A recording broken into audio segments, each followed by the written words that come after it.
the creation of mankind. Servants and workers. Noah and the Great Flood. The new earthly being story is secret. Important to know who and what you are. At the source we are all one. 1. Servants and workers. The aim was to develop a barely intelligent worker who could use tools, be easily controlled and follow orders. Initially, in the first created Earth humans, the creators left the genetics above the second strand of DNA dormant. Although the universal purpose of human creation was to make servants and workers for the gods, the ancient clay tablets say that Enki had a loving emotional bond with his human creation. He described them as his blood children and cared for them as such. After humans were created on Earth, there were numerous events where Enki took care of them and protected them from the indifference of his Anunnaki family. Enki made sure to give humans the extra divine spark when he created them, so that they could eventually realize that they were their own god. Later, in this human creation story, Enki went behind the back of his brother Enlil and family and gave humans in Eden's paradise the genetic fruit of the Anunnaki tree of knowledge, the divine spark of higher consciousness. When the Anonas started this whole process of creating man, they had absolutely no idea what the result would be. The truth is that they created something far greater than themselves, and it also contained the truly divine spark. Enki had upgraded humanity to super-intelligent, even higher than the Anonas.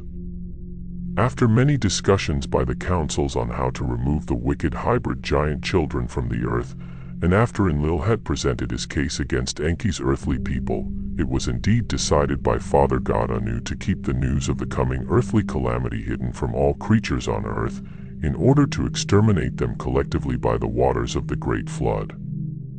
2. Noah and the Great Flood. After the fate of mankind was decided, Enki did his utmost to save humanity from what was to come. He succeeded, secretly, in saving some of his beloved human creations through Noah and his family, as well as the DNA of the earthly creature, so that the earth could be repopulated after the Great Flood.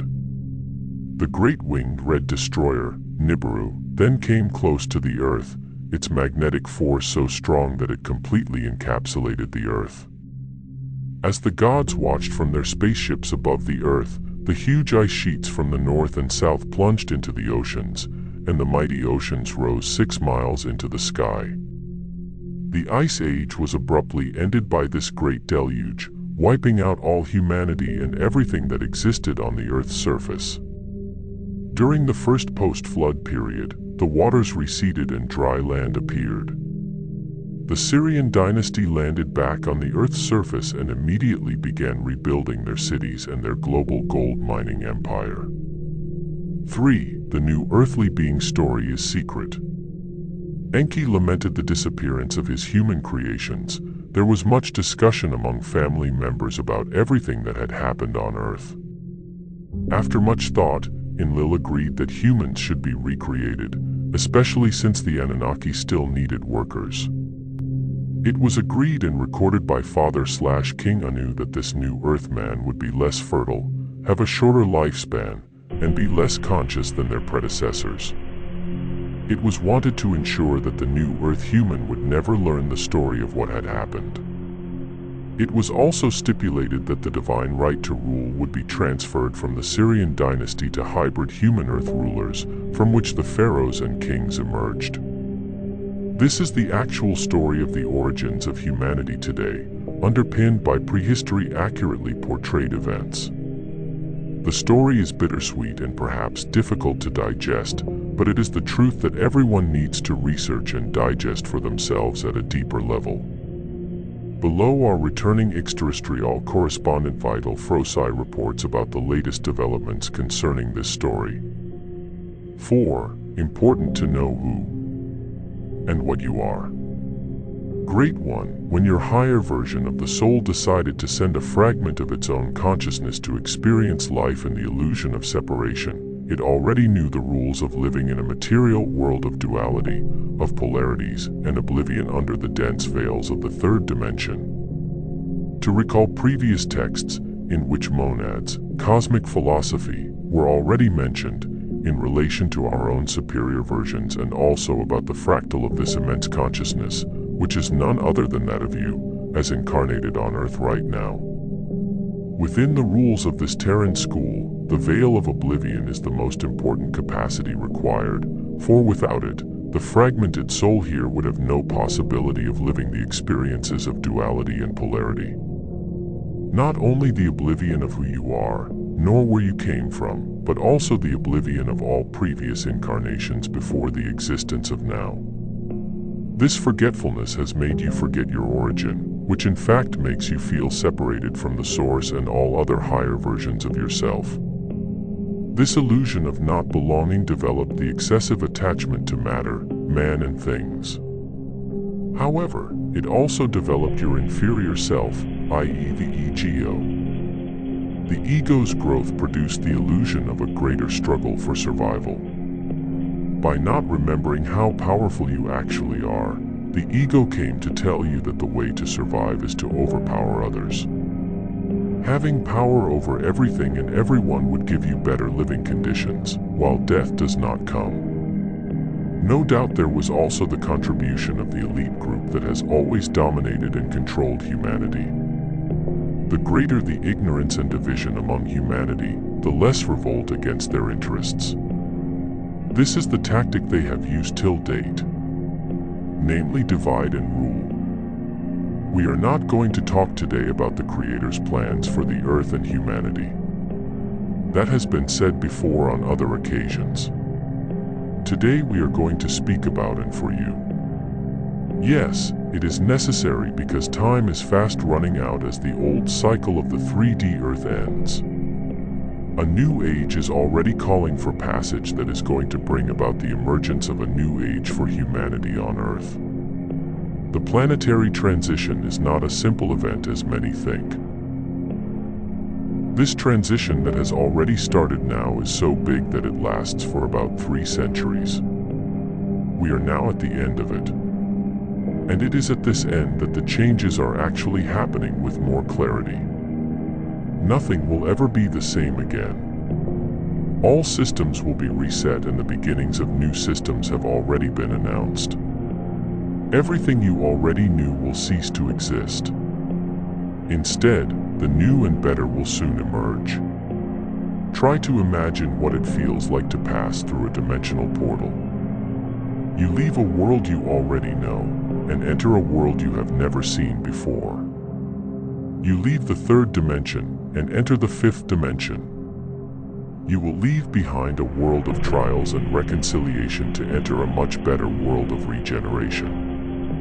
Although this transition will be rapid, it may take several decades within our linear time frame. Don't expect to go to sleep in 3D at night and wake up in 5D in the morning. Also, don't expect anyone to come and manage this transition for you.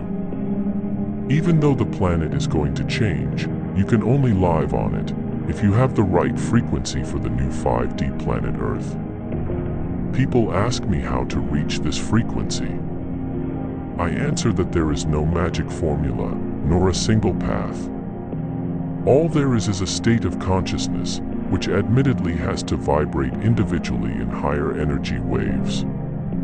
The energy mentioned here represents the vibrations of each person's emotional body. The emotional body reacts strongly to the sensation of each moment and action exercised by each incarnated consciousness individually. Remember that the incarnated soul is nothing but a part of the higher consciousness of each human being, as has so often been said, of the fractal that you are. The ascension of the soul depends solely on you. Previously, the ego had to empower itself, even if it was a necessary illusion for survival. Now the ascension of consciousness takes a reverse path. It is really the ego's practiced antithesis. The ego created separation. Now we seek unification and togetherness. However, it is necessary to understand this togetherness. There is no connection with that which seeks to control us today, by imposing norms, values and rules, which often prove more than they actually separate rather than enclose. The great secret of this school of souls is precisely to allow each soul to live a different character in each incarnation. Therefore, we have accepted the experience of living in a world of duality and polarity. The time of this learning process is now over. Souls now urgently need to feel the changes and begin to remember who they really are. The more the transpersonal memories take over your consciousness, the more you will remember and begin to feel the increase in your frequency. Such memories make it easier for you to understand the big moment each soul is experiencing now. If it felt separated from Source before, it also feels separated from everything and everyone. Now it begins to feel the connection, not only with the Source, but also with all divine creation. You have already noticed this. You have realized that other people are in a different vibration, but you are beginning to realize that everyone took a different path to get here. You realize that as you bring your experience to your higher soul versions, so do others. And now you also understand that each individual experience leads to Source. 5. At the Source, we are all one. There at the Source, we are all one. Your lived experiences are integrated into the whole consciousness of your monad, and also into the consciousness of the other monads. Monad meaning an indivisible and hence ultimately simple entity, such as an atom or a person. And so it is with the experiences of all the other fractals incarnated here. This individualized consciousness is going to be collectively aggregated for all souls, all supersouls, and all spirits of the infinite cosmos. If Source creates everything, that Source is God Himself. If you are a seed of that Source, you are a miniature of the Source, so you are also a version of God. When it is said that we are all one with Source, we are also saying that we are all co-creators of everything that exists in the infinite universe. You helped create planets, stars, and galaxies. You helped create everything here on Earth that is in the environment now. You are part of the consciousness of every plant species, of every animal race, of every mineral. You belong to everything that exists here. There is no separation, and there never has been. Nothing that exists is isolated from the cosmic energy of Source. And if you are a miniature of that Source, everything is within you, and you are all that is. The path of ascension runs through the understanding of this connectedness.